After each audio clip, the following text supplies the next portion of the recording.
What's up, YouTube? Static in the Attic. I've always had a certain fascination with China and the Chinese culture, and particularly their interest and knowledge in subtle energies and the energies of the human body. From a young age, I just I was very out of place with this because nobody else talked about this, but I was very in tune with the energies around me. Everybody's heard of feeling a bad vibe. Well, I could be standing next to somebody and I could feel their vibe. I could feel the energy coming off them and also the energy within myself. And so from a very young age, I got into Tao exercises, energy exercises, and just always had a fascination with this. And it's a perfect example that acupuncture, even by mainstream, goes back thousands of years. So these people were smart enough to map out the energy grid of the whole human body, but we're led to believe that people just got smart in the last couple hundred years. It makes absolutely no sense whatsoever. But I want to show you just one paragraph that I found in this book by Justus Hecker. It's one of the source books from the series I was doing, Mud Floods, Comets, and Volcanoes. Oh my, I should know better than to number episodes at this point because I'm always going to find more and it's always going to develop into its own thing. So he was a physician that was writing books through the 1812 era reset. He would have just been coming of age. And I'm still of the same mind that definitely the control of knowledge was reset in that time frame, and I think that we had major catastrophes go off at that time frame. But anyway, the subject of this video is a book that he wrote back in the 1800s, and I just want to read this one paragraph that says so much about this realm that we are living in here and how little we actually know about it. The series of these great events began in the year 1333. You guys know that that's just one of my favorite numbers by this time. 15 years before the plague broke out in Europe, they first appeared in China. Here, a parching drought accompanied by famine commenced in the tract of country watered by the rivers Kiang and Hao. This was followed by such violent torrents of rain in and about King Sai, at the time the capital of the empire, that according to tradition, more than 400,000 people perished in the floods.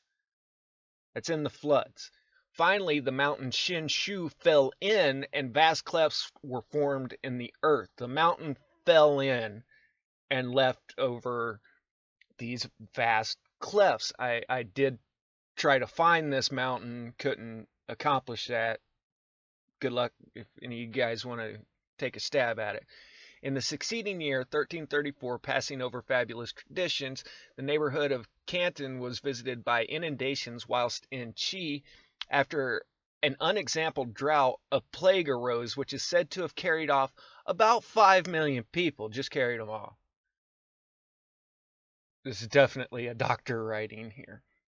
A few months afterwards, I'm going to say Shaker here because I've noticed that this definitely trips the AI and puts me on a restricted, they call it limited, where the videos aren't getting suggested. But so a shaker followed at and near King's Eye, and subsequent falling into the mountains of Qiming Chan. A lake was formed of more than 100 leagues in circumference. A league is 3.4 miles, so a 350-mile lake formed when the second mountain fall in, or the mountains of Qiming Chan, where again thousands found their grave.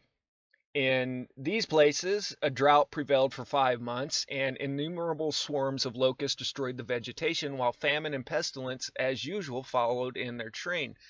Connected accounts of the condition of Europe before this great catastrophe are not to be expected from the writers of the 14th century. Well, why wouldn't it be expected of the writers of the 14th century? Now, Hecker here he would have been writing these books about the time that I think they really started trying to rewrite world history as we know it. And I don't think he was in on the plan, because it seems like this knowledge is definitely swept under the rug. And why is that? Well, nobody's going to have any confidence in government if they know that everybody is dying of shakers and mountains falling in and torrential flooding and everything. But if you say that it was a plague, then you say, well, people were dumb back then. They didn't understand germ theory. Now we got antibiotics. Step right up for your microchip and your vaccine, and make sure you stay well within the 5G grid in case we need to update you at any point. It is remarkable, however, that simultaneously with a drought and renewed floods in China in 1336, many uncommon atmospheric phenomena and in the winter frequent thunderstorms were observed in the north of France, and so early as the eventful year of 1333, an eruption of Etna took place. I did not cross-reference this with what year those comets were that I was talking about. I'll get to that in another video, because we're definitely not done on this subject or this guy's writings. According to the Chinese annuals, about 4 million of the people perished by famine in the neighborhood of Caiying in 1337, and deluges, swarms of locusts, and a shaker which lasted 6 days caused incredible devastation. In the same year, the first swarms of locusts appeared in Franconia, that's Germany, which were succeeded in the following year by myriads of these insects. In 1338, King Sai was visited by an earthquake of 10 days duration. Have you guys ever been in an earthquake to where you have this kind of sickly, drunken feeling, and everything's just kind of moving back and forth, and it really doesn't, it's not a comfortable situation to be in. And if you're like me, you'll find yourself out in the street right alongside all of the neighbors at the exact same time. But I could not imagine this going on for 10 days. At the same time, France suffered from a failure in the harvest, and thenceforth till the year 1342. This is from 1338 to 1342 by their numbers, and like I said, I may not agree with their numbers, but what they're doing is doing it by individual kingdoms, because I think the way they kept time back then was, well, okay, this was year 1 when the king took over, and so you had so many years of this kingdom. That's 4 years though. No crops. I mean, we can't handle that right now, I don't think. And this is why this is of concern to me right now, because this could very possibly be just year 1 that we are experiencing right now. 4 years, no harvest. There was in China a constant succession of inundations, shakers, and famines.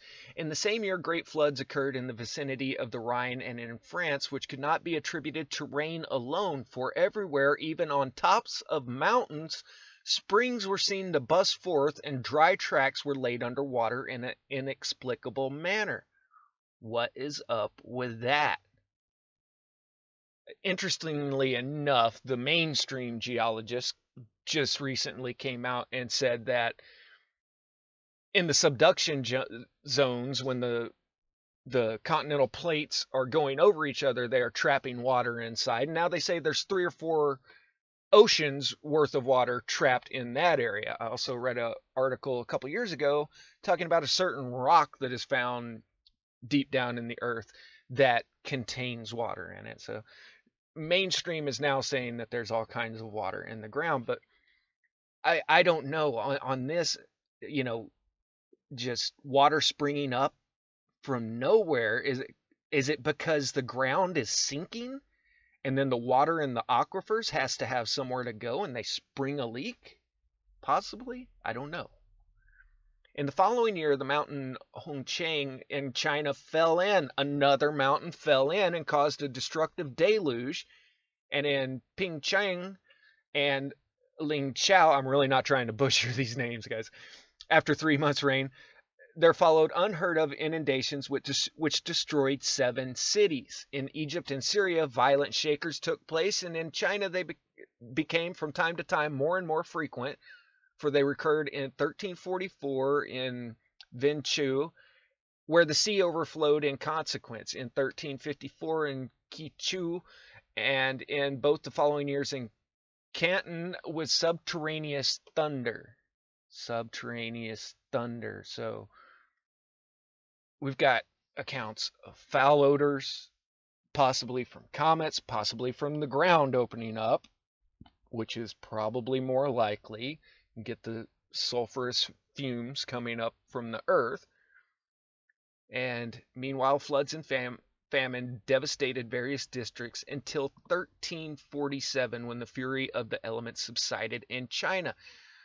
Guys, what is that? 13 years? 14 years of rain and shakers and mud flooding and just absolute chaos for 14 years. And this is all pretty well just... I was never taught about this in history or in any class. And, you know, this is some pretty interesting information that's really got my attention at this point. So I wanted to share this with you guys. And we'll get back into some more of his writing. I think I read it somewhere they were claiming a 26-year shaker. I don't think they meant continuous, but on and off for 26 years of this. And I do believe that I have found some authentic mud-flooded castles in Austria that I even have the written accounts and the photographs of the way they stand now. So try to get that together for you guys. I love you guys. Take care of yourselves out there. We're all one. Static out.